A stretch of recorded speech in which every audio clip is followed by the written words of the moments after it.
తెలుగు రాష్ట్రాల్లో కోళ్ల రైతులు వినియోగదారులను భయపెడుతున్న బర్డ్ ఫ్లూ వైరస్ వ్యాప్తిపై సంగారెడ్డి జిల్లా పశుసంవర్ధక శాఖ అధికారులు వివరణ ఇస్తున్నారు. ఉమ్మడి మెదక్ జిల్లాలోని ఫారాల్లో ఇప్పటి వరకు ఎలాంటి ఫ్లూ కనిపించకపోయినప్పటికీ అధికారులు పటిష్ట బందోబస్తు చేపట్టినట్లు వివరించారు. సరిహద్దు ప్రాంతాల్లో నిఘా ఏర్పాటు చేశామని, జిల్లాలను జోన్లుగా ఏర్పాటు చేసి అధికారులు ఫారాలను తనిఖీ చేస్తున్నారన్నారు. ఉడికించిన మాంసం, గుడ్లు తినడం వల్ల మనుషులకు ఎలాంటి ప్రమాదం ఉండదని స్పష్టం చేస్తున్న సంగారెడ్డి జిల్లా పశుసంవర్ధక శాఖ జాయింట్ డైరెక్టర్ డాక్టర్ వసంత కుమారితో మా ప్రతినిధి రామకృష్ణ ముఖాముఖి ఇప్పుడు చూద్దాం.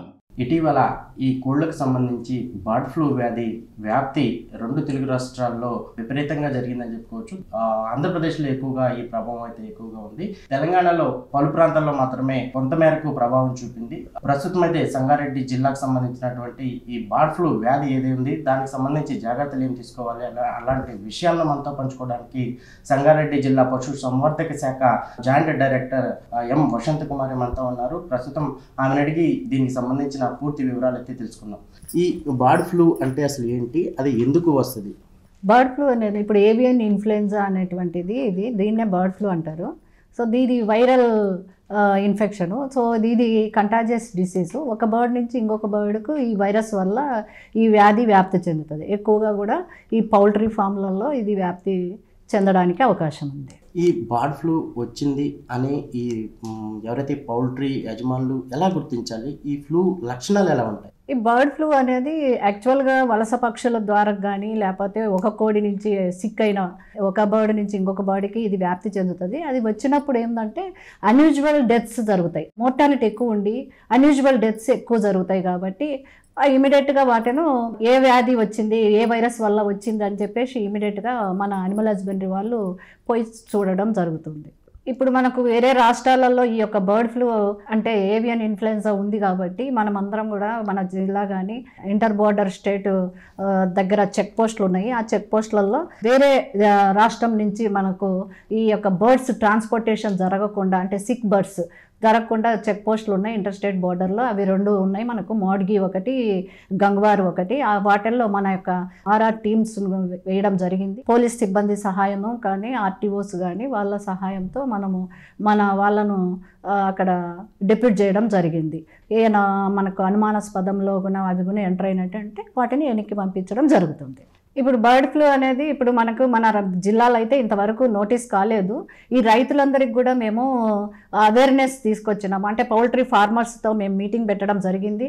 అలాగే మేము ఆర్ఆర్ టీమ్స్, ర్యాపిడ్ రిస్క్ టీమ్స్ను కూడా మండల్ వైజు చేయడం జరిగింది. సో వాళ్ళందరూ కూడా పౌల్ట్రీ ఫార్మర్స్కు అవేర్నెస్ ఇచ్చారు. ఏ విధంగా అంటే ఇది ఏమన్నా ఎఫెక్ట్ అయితే అన్యూజువల్ డెత్స్ ఉంటే కూడా మాకు ఇమీడియట్గా అనిమల్ హస్బెండరీ వాళ్ళకి ఇన్ఫామ్ చేయండి, అక్కడ ఆర్ఆర్ టీంలు అటెండ్ అవుతారు. లేదంటే మనం ఈ యొక్క బర్డ్స్ను ఇన్ఫెక్ట్ అయిందా లేదా అని చెప్పేసి మనకి ఏడిడిఎల్ ల్యాబ్ ఉంది. సో వాళ్ళు కూడా వచ్చి శాంపుల్స్ తీసుకొని వెటర్నరీ బయోలాజికల్ రీసెర్చ్ ఇన్స్టిట్యూట్కి కూడా పోవడం జరుగుతుంది. ఒకవేళ మీకు ఏమన్నా అనుమానాస్పదంలో ఇన్ని బర్డ్స్ చనిపోయినాయి అంటే ఇమీడియట్గా అనిమల్ హస్బెండరీ వాళ్ళకు ఇన్ఫామ్ చేయమని చెప్పడం జరిగింది. ఫర్ ఎగ్జాంపుల్ ఫామ్లో అన్యూజువల్ డెత్స్ జరిగినాయి, మోర్టాలిటీ ఎక్కువ ఉంది. సో అన్యూజువల్ డెత్స్ జరగంగానే వాటిని ఎక్కడంటే అక్కడ పడేయకుండా వాటిని తీసుకొని పోయి వాళ్ళ ఫామ్లోనే ఒక గుంత దవ్వి ఆ గుంతలో ఈ యొక్క చనిపోయిన బర్డ్స్ని వేసేసి సున్నం వేసేసేయాలి. అంతేకాకుండా ఆ ఏరియాను 1 కిలోమీటర్ వరకు రెడ్ జోన్గా ప్రకటిస్తాము ఒకవేళ ఎఫెక్ట్ అయ్యి ఉంటే నా ఫామ్లో. సో ఆ నుంచి కూడా ఒక వెహికల్, అంటే బర్డ్స్ ట్రాన్స్పోర్టేషన్ వెహికల్ ఈ ఎఫెక్టెడ్ ఏరియా నుంచి 10 కిలోమీటర్స్ రేడియస్లో వేరే చోటికి పోకుండా కూడా మా యొక్క టీమ్స్, ర్యాపిడ్ రిస్క్ టీమ్స్ ఉన్నాయి. ఆ టీమ్స్ కూడా అబ్జర్వ్ చేసేసి animal husbandry department, head of the డిపార్ట్మెంట్కు ఇన్ఫామ్ చేయడం జరుగుతుంది. ప్లస్ వాళ్ళు కూడా ఒక ఏరియా నుంచి వేరే ఏరియాకు పోకుండా జాగ్రత్త వహించాలి.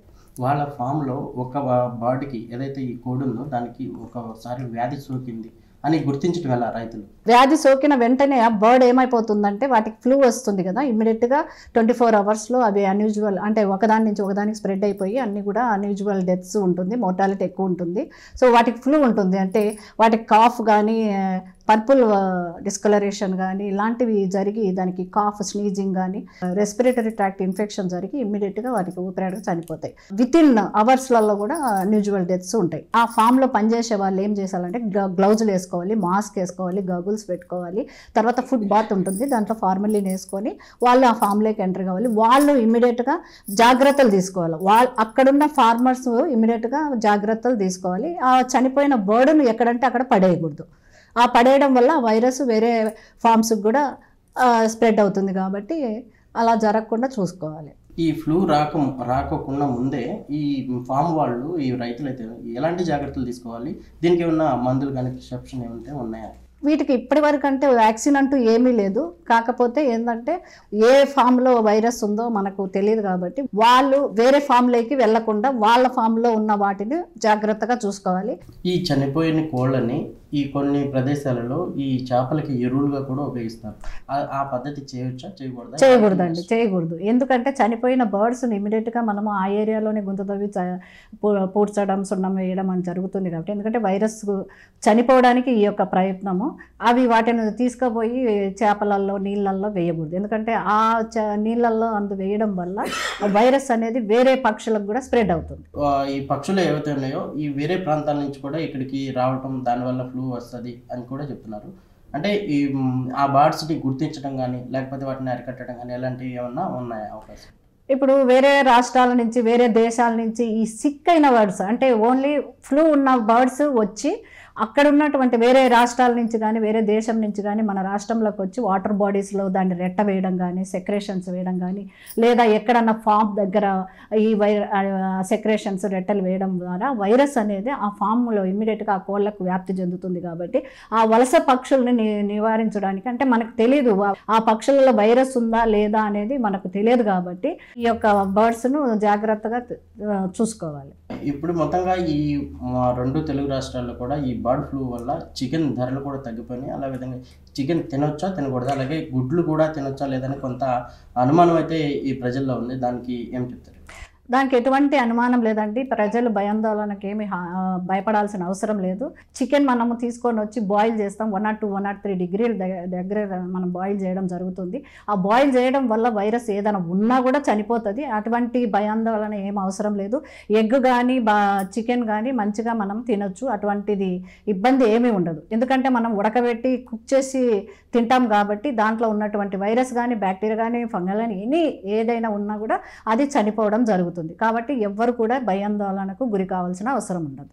ఈ భారీ ఎత్తున ఈ పౌల్ట్రీ ఫామ్లో ఈ కోళ్ళు చనిపోవటం జరుగుతుంది. ఈ నేపథ్యంలో ప్రభుత్వం తరపు నుంచి కానీ ఏదన్నా ఈ ఆర్థిక సహాయం కానీ, నష్టపరిహారం కానీ ఏమైనా ఉంటుందా, లేకపోతే ముందస్తు ఏమైనా అప్లై చేసుకోవాల్సినవి ఏమైనా ఉంటాయి? అంటే ప్రభుత్వము అది గుర్తించినప్పుడు ప్రభుత్వం చేయాల్సిన ఇది వాళ్ళు చేస్తారండి. మనకు అది కాకపోతే మనం జాగ్రత్తలు వహించండి మన దగ్గర రాకుండా అని చెప్పి మనం చెప్పగలము. ఈ బాయిలర్ కోళ్ళకు మాత్రమే ఈ వ్యాధి అనేది సోకుతుందా? ఇటు నాటు కోళ్ళు ఏవైతే ఉన్నాయో వాటికి కూడా సోకే అవకాశం ఉందండి. ఎందుకంటే బ్రాయిలర్స్ ఉంటారు, లేయర్స్ ఉంటాయి, తర్వాత బ్యాక్యార్డ్ పౌల్ట్రీ ఉంటుంది, తర్వాత పక్షులు బాతులు, తర్వాత ఈ వాటర్ పక్షులు ఉంటాయి, వాటికి కూడా ఎఫెక్ట్ అయ్యే అవకాశం ఉంది. సో కాబట్టి అందరూ కూడా బ్యాక్యార్డ్ పౌల్ట్రీ కూడా ఇప్పుడు ఫార్మ్స్ పెడుతున్నారు. సో వాటికి కూడా వచ్చే అవకాశం ఉంది. సో నీటి పక్షులు అని ఉంటాయి, నీళ్ళల్లో తిరుగుతూ ఉంటాయి, వాటికి కూడా ఎఫెక్ట్ అయ్యే అవకాశం ఉంది. కాబట్టి ఈ వైరస్ పక్షులలో అంటే బర్డ్స్లలో దేనికైనా వచ్చే అవకాశం ఉంది. ఇప్పుడు ఓవరాల్గా ఈ ఫ్లూ పైన ఈ ప్రజలకు కావచ్చు, రైతులకి ఏం సూచిస్తారు? రైతులు అదే ఆ ఫ్లూ రాకుండా మనం జాగ్రత్త వహించాలి. మన పౌల్ట్రీ ఫార్మ్స్లో వచ్చే అందరూ కూడా ఈ ఫుడ్ బాత్లో ఫార్మలిన్ వేసుకొని, ఫుడ్ బాత్ అని వాటర్ ఉంటుంది, దాంట్లో ఫార్మలిన్ వేసుకొని ఫామ్ ఎంటర్ అయినప్పటికి కానీ వీళ్ళు జాగ్రత్త వహించి లోపలికి వెళ్ళాలి. డిస్ఇన్ఫెక్టెంట్స్ వాడుకోవాలి.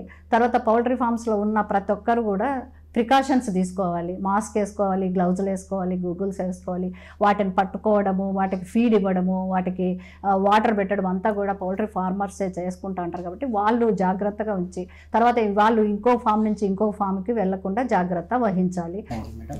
ఇది మొత్తంగా చూసుకోవచ్చు. ఈ బర్డ్ ఫ్లూ అనేది పక్షులకు మాత్రమే పరిమితం అవుతుంది. ఈ ప్రజలకి ఎలాంటి అనారోగ్యం సోకదు. అలాగే ఉడికించిన చికెన్ కావచ్చు, దగ్గర గుడ్లు కావచ్చు తినడం వలన ఎలాంటి అనారోగ్య సమస్యలు తలెత్తవని చెప్పి జిల్లా జాయింట్ డైరెక్టర్ వసంత్ కుమార్ అయితే చెప్తా ఉన్నారు. కెమెరామెన్ ఉమాముషాతో రామకృష్ణ, ఈటీవీ, సంగారెడ్డి నుంచి.